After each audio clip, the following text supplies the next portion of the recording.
Bien, otro de los principios que vamos a encontrar en el apunte es el que se refiere a la prohibición de detención sin orden y también se relaciona con la garantía de debido proceso o de juicio previo.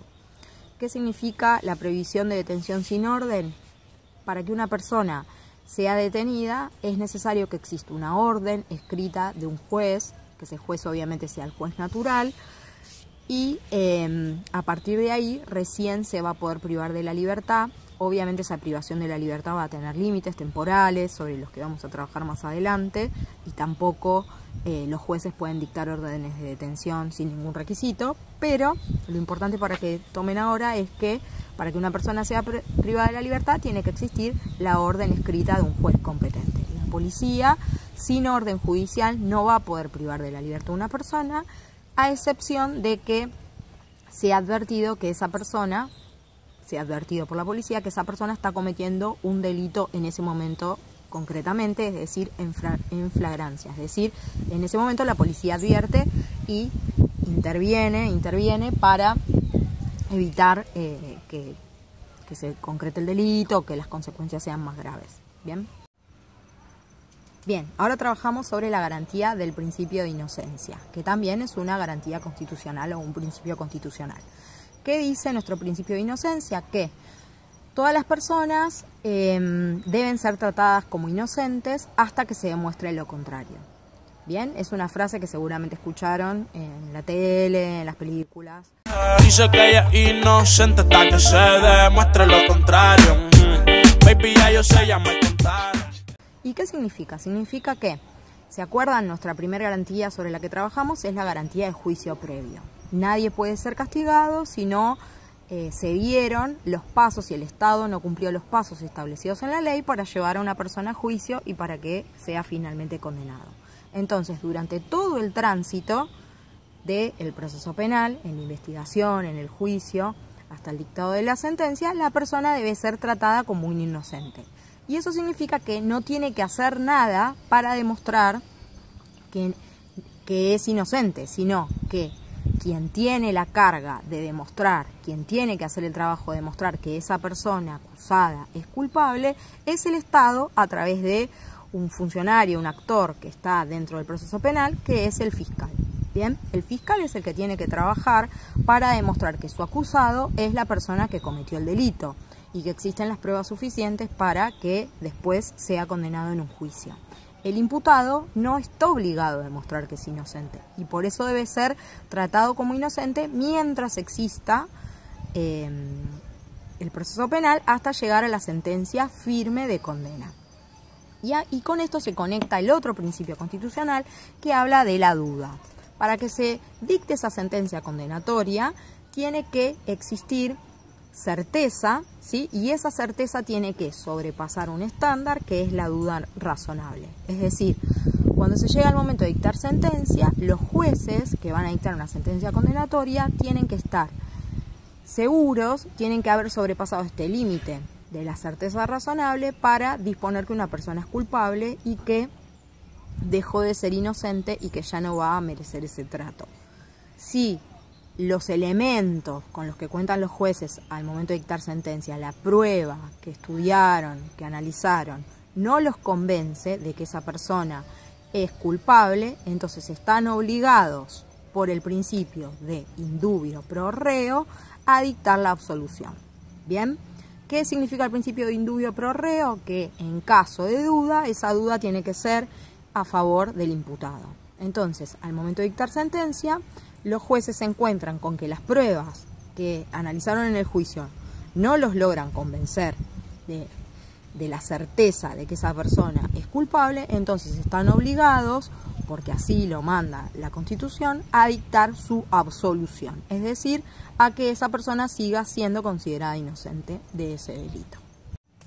Bueno, habíamos visto que el principio de debido proceso de juicio previo establecía que para que una persona pueda ser condenada se tenían que cumplir determinados pasos, que esos pasos iban a estar en la ley y que cada uno tenía determinados requisitos. Ahora vamos a trabajar sobre otra garantía, que es la garantía de plazo razonable. Y es un límite temporal que también va a tener el Estado para llevar adelante el proceso penal. Es decir, El Estado, para poder condenar a una persona, tiene que cumplir esos pasos, que esos pasos van a estar en la ley, pero no puede demorarse un plazo irrazonable en ir cumpliendo todas esas etapas. Bien. No puede el Estado estar años tratando de reunir en la investigación las pruebas para demostrar que la persona acusada es quien cometió un delito. No puede estar años en audiencias o un tiempo irrazonable, y por eso tiene que hacerlo dentro de los límites de la razonabilidad, ¿sí? ¿Cuáles son esos límites de la razonabilidad? ¿Cuánto puede tardar un Estado en investigar un delito, en juzgar a una persona, en dictar una sentencia? Va a depender de la gravedad del caso, ¿sí? Y ese límite va a estar también en la ley procesal y va a tener relación con la complejidad que tenga la investigación. No es lo mismo investigar un hurto, ¿sí? El hurto de una cartera, un robo de una cartera, que un homicidio agravado o que un acto de corrupción. Entonces, ese límite va a tener relación con la gravedad del delito que se está investigando, la complejidad, pero lo importante, sobre esto en detalle no vamos a trabajar nosotros, pero lo importante que ustedes tienen que saber es que el Estado no puede demorar de manera indeterminada el juzgamiento de una persona, porque esa persona, cuando está siendo juzgada, encuentra que sus derechos están limitados, ¿sí? Por ejemplo, se tiene que presentar cada vez que lo citen, tal vez está detenido en prisión preventiva y obviamente ahí sus derechos están absolutamente limitados.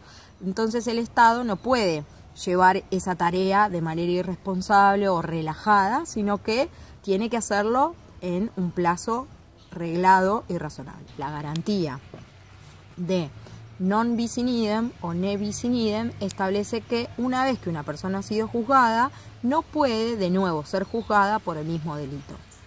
¿Por qué existe esta garantía? Bueno, porque el Estado, para poder llevar adelante una investigación penal, un juicio y haber llegado a una sentencia, tiene el ejercicio del poder punitivo, es decir, puede incluso dictar la prisión preventiva de la persona acusada mientras investiga las pruebas y mientras avanza la investigación la persona está privada de la libertad, o incluso en el caso que no esté privada de la libertad, habíamos visto que tiene un montón de derechos coartados. Y a la vez el Estado tiene un montón de recursos para hacer bien esa investigación. Tiene peritos, cuenta con el auxilio de las fuerzas de seguridad, cuenta con funcionarios altamente calificados para llevar adelante esta investigación. Entonces, una vez que utiliza ese poder, responde por esas decisiones y la persona no puede cargar con las deficiencias que haya tenido en esa tarea. Bien, entonces una vez que una persona ha sido juzgada por ese mismo delito, no puede volver a ser juzgada. Y por último, nuestro apunte termina con el principio de publicidad en el proceso penal.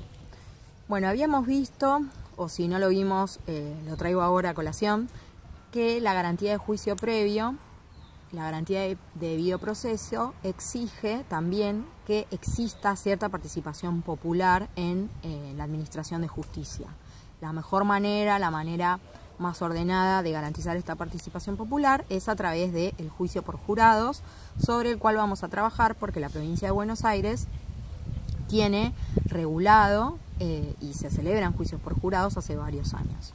Pero también esta participación popular se canaliza a través de este principio de publicidad y significa que el pueblo debe participar en la administración. Por ejemplo, tiene derecho a presenciar las audiencias, las investigaciones tienen que ser públicas, las sentencias tienen que ser públicas, solo se pueden restringir algunos datos temporalmente. Por ejemplo, cuando se está desarrollando una investigación, se puede limitar cierta información para no complicar ese desarrollo, pero obviamente esa limitación es temporal y tiene una finalidad muy concreta. Pero después el resto de las investigaciones son públicas, así también las audiencias y así también las sentencias. Una cara inocente, pero el culpable es el que yo me la acerqué.